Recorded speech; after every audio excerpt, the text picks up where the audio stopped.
Hello and welcome back to the Motherlung podcast with me, Leanna Bishop, your host with all things motherhood, where I share my journey of motherhood, of parenting, of unparenting, of reparenting, and parenting my teenage kids at the same time. Today I wanted to talk to you about more of my journey, more of my story, and it's been influenced by a podcast I did with the incredible Amy from Dry But Wet. Amy is an advocate for non-alcoholic drinks, and we share a similar story in the sense that we have both used and abused alcohol throughout our motherhood journey. And I shared openly with her yesterday my demise, my least proudest moment as a parent. I will link her podcast here for you to go and have a bit more of a listen to. But I wanted to deepen it a bit more today. I wanted to share a little bit more about that journey, that struggle, and really drive home this message that I want you to hear about being an unpresent mother and the consequences that is now having on me years down the track for the woman that I was back then. So part of the story, I'll let you go and listen to the podcast, but I was somebody who was heavily stressed out in 2019. I was in a corporate job where I was working big, long hours, taking on a lot of responsibility and putting a lot of pressure on myself. I'm a chronic people pleaser. I am recovering as a chronic people pleaser.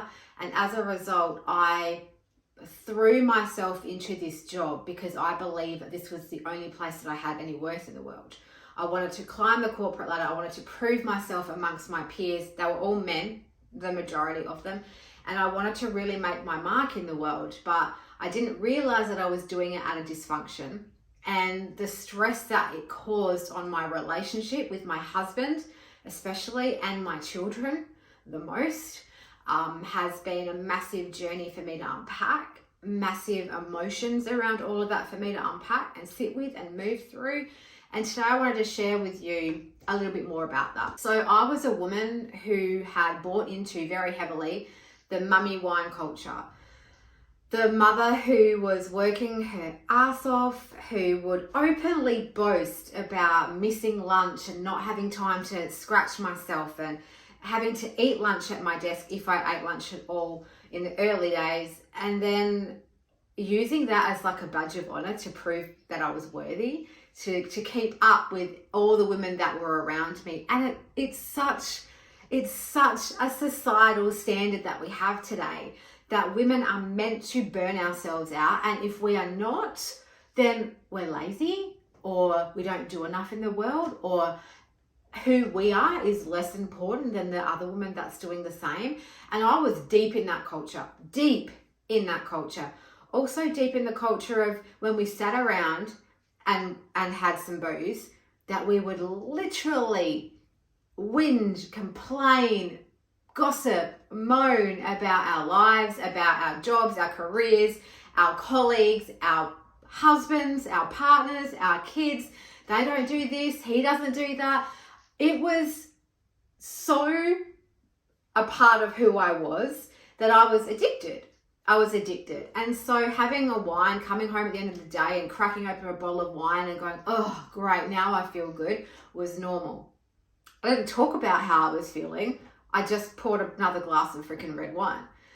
So this is the culture that we are brought up in. And I got so stressed so severely under pressure that I brought a bottle of scotch into my office, hid it in my bottom drawer, and was pouring nips of scotch into my 10 a.m. coffee in the last 4 months of my job, because I wanted and needed to take the edge off. I had no way of processing how I was feeling. All of the fires that were going on around me in my life everywhere were just getting too much. I had reached my emotional threshold, that I was numbing myself out to function. I'd come home at 6 o'clock at night. I would reach for a bottle of whatever was in the beer fridge before I came inside to even greet my family. I'd scull something before I greeted them because I needed to calm myself before I could deal with my family. And this is the stuff I want to talk to you about, because that avoidance of yourself is avoidance of your children. How I know this is because my kids would come to me when I was in those states and I would brush them off with, it's going to be fine. You'll be all right. And I sigh and I breathe out, because that's exactly what will happen to me. My parents weren't boozing like I was. That's something that I take on board. That isn't a learned skill that I got from them. But the avoidance and the brushing away of emotions and not having the space to talk about things safely is.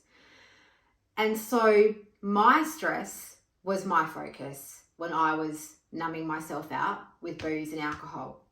But what I was also missing when I was numbing and pushing away my stress was my children's emotions that they were in turmoil with, that I didn't have the capacity to hold because I couldn't hold or deal with my own. And this is where,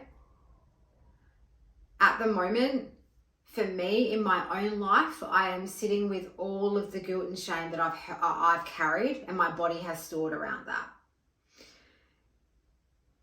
And moving forward now, some of the things that I should have picked up on with my daughter, I'm grieving, because now they're coming to light, and I wish I would have seen them earlier. I wish I would have had systems in place now to support her earlier. I wish I hadn't have missed out. I wish I would have been there to be able to hold her and see those things, but I didn't. So I've had to love on myself with a lot of compassion for that, and know that I know better now. I will do better now. But going back to the culture and the society that we're in right now, of women who feel like the only way that they can get through the day is by opening up a bottle of wine at the end of it or during it, we need to address what's going on inside of you, because you've reached your emotional threshold. And what I know for sure, because of the work I've done to rebuild my body and rebuild my physical health, my mental health, my emotional health, is that our body remembers stuff that our mind doesn't. Our body is holding on to emotions, unprocessed emotions, and trapping them inside of us that we aren't able to clear through, that we're just constantly band-aiding and numbing with alcohol, with sex, with phone, with everything, with whatever it is your crutch is.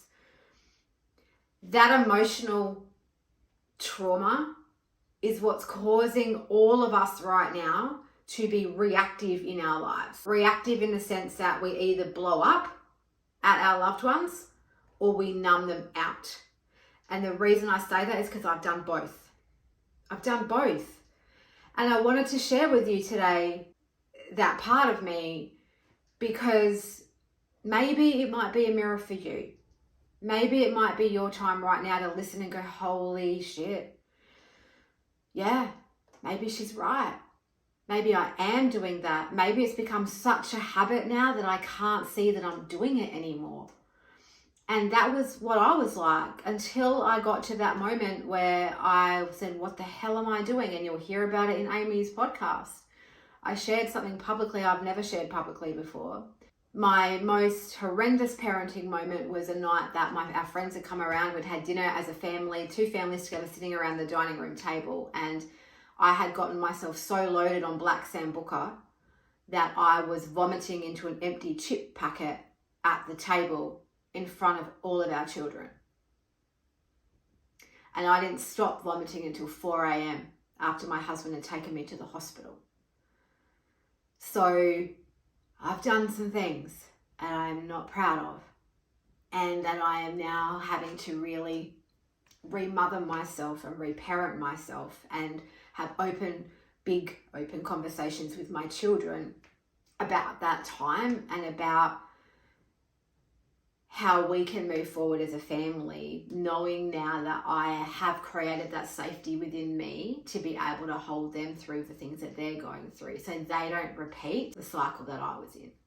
It's a big topic of conversation. There is so much more to this that I can share, but for now, I just wanted to leave this here.